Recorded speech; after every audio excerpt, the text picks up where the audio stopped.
Hello everyone, Triple S here, and welcome back to Professor Layton and Pandora's Box. I haven't played this game in forever, and I actually lost a lot of the recording that I'd done for it. I'm way back, further than I thought I was, so I didn't realise I'd lost a lot of videos. So whatever, let's get back into it. Story so far. Layton and Luke board the Military Express, hoping to learn what happened to the Doctor. The extravagance of the train, known as a cruise ship on rails, astounds them. Surrounded by the luxury of the Military Express, the pair begin their investigation. So, yeah, the end of the last video was pretty much right here. I'm just gonna quickly load up.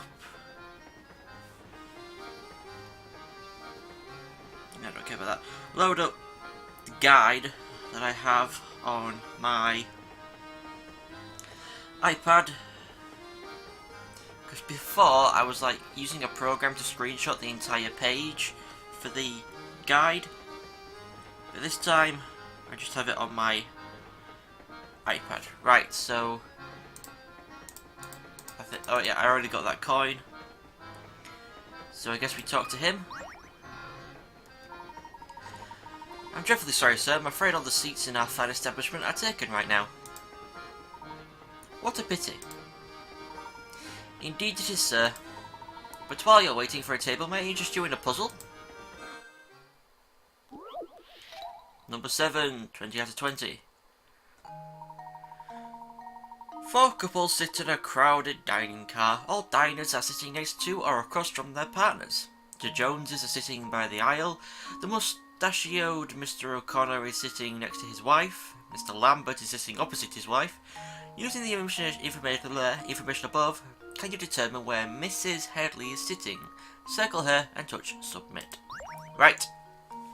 So I already know the answer to this, but let's like go through it and stuff. Like, pretty sure I got my dog whine now. Right, the Joneses are sitting by the aisle. So they're either B and F, or C and G, or, you know, like they're sitting horizontal from each other, not vertical. But the mustachioed Mr. O'Connor is sitting next to his wife, so there's Mr. Mustachio at B. So he is sitting next to his wife, who is A.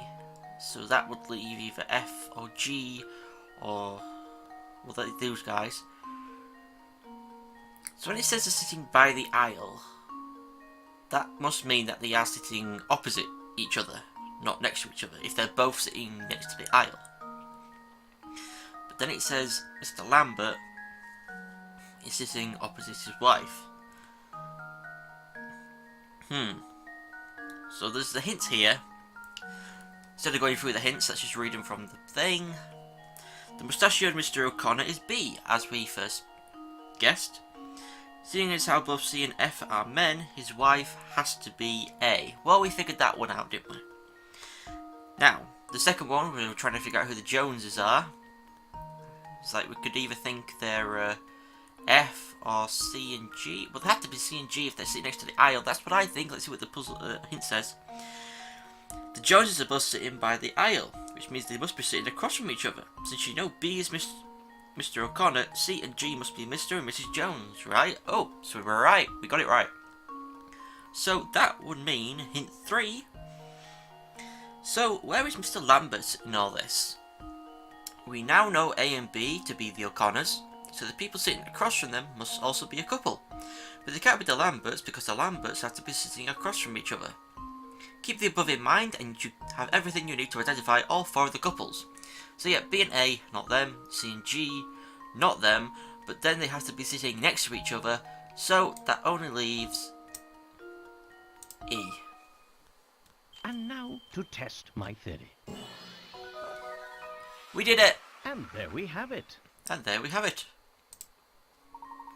That's right, Mustachio Mr. O'Connor is sitting next to his wife, so all the people on the left must be sitting next to their spouses. Mr. Lambert is sitting opposite his wife, so he must be sitting at the right-hand table.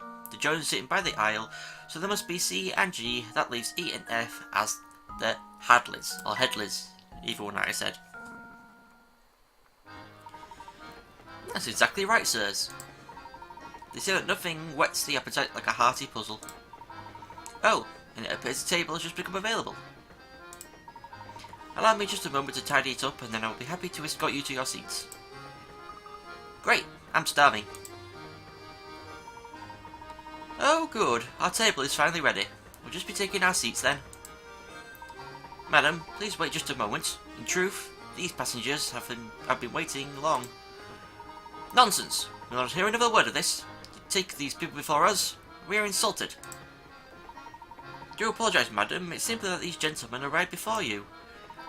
We will not be kept waiting. Do you understand? Not a single second. Now, out of our way. Madam! Talk about pushy. I do apologise, sirs. There's a lovely observation deck in the last carriage of the train. Please feel free to relax there for a few minutes while I prepare a new table for you. Maintaining one's composure whilst I always say whilst. I always see while written, but I always say whilst. While dealing with difficult customers is truly admirable. Come, Luke. Let's give him some breathing room. We'll take a look at the deck and return to the dining car later. Add it to the puzzle index. The Professor and Luke decide to visit the train's observation deck. Right, so we move this way. Wow, just look at all the stuff there is to eat. Yes, it seems that the Monster Express is a first-class operation right down to the kitchen. Oh my, passengers in the kitchen. I'm sorry, but we just can't have that. Those dirty clothes of yours probably violate all sorts of health regulations, you know. Why, I'll have you know that there's nothing at all dirty about our clothes. Say what you like, short stuff, but that doesn't change the fact that I'm running a kitchen here. Did you stop to think about what could happen if yucky outside germs made it in here because of you? I see your point. Terribly sorry for the intrusion, and any worry may have caused you, good sir. Oh, alright, I'm sorry too, sir. Wait, what's that?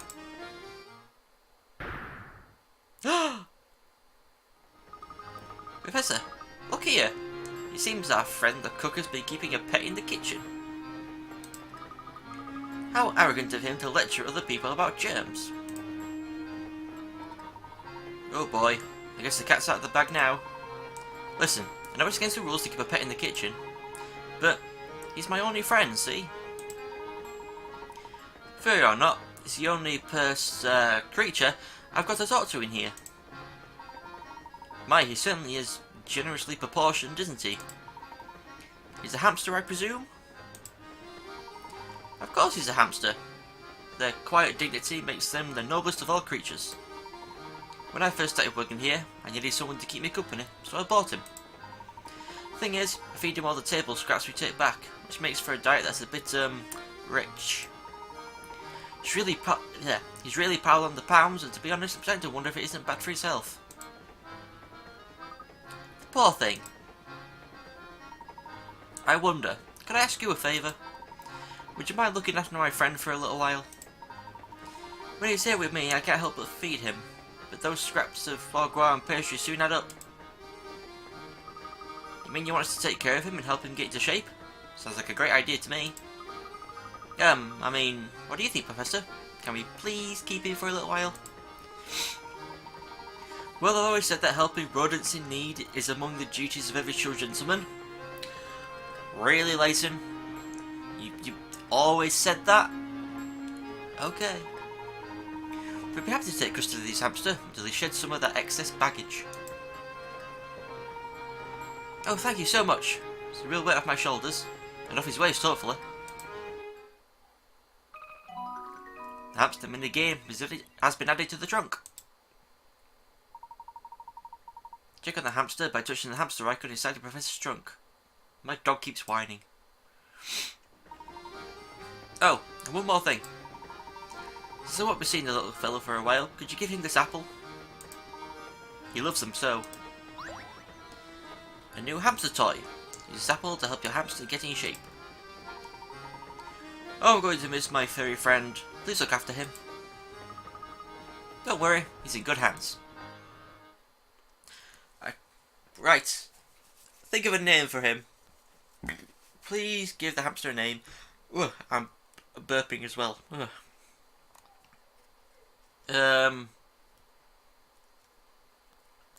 Call him after my dog, who's whining his head off downstairs because he can probably hear me talking.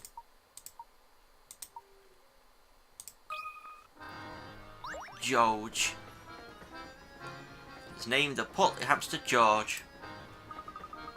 Okay, little chap, from now on, anywhere I go, you go too. You go too. Squeak! Squeak! Squeak! Aha! It appears that your way with animals has earned you a new friend, Luke. I think so too, Professor. Okay.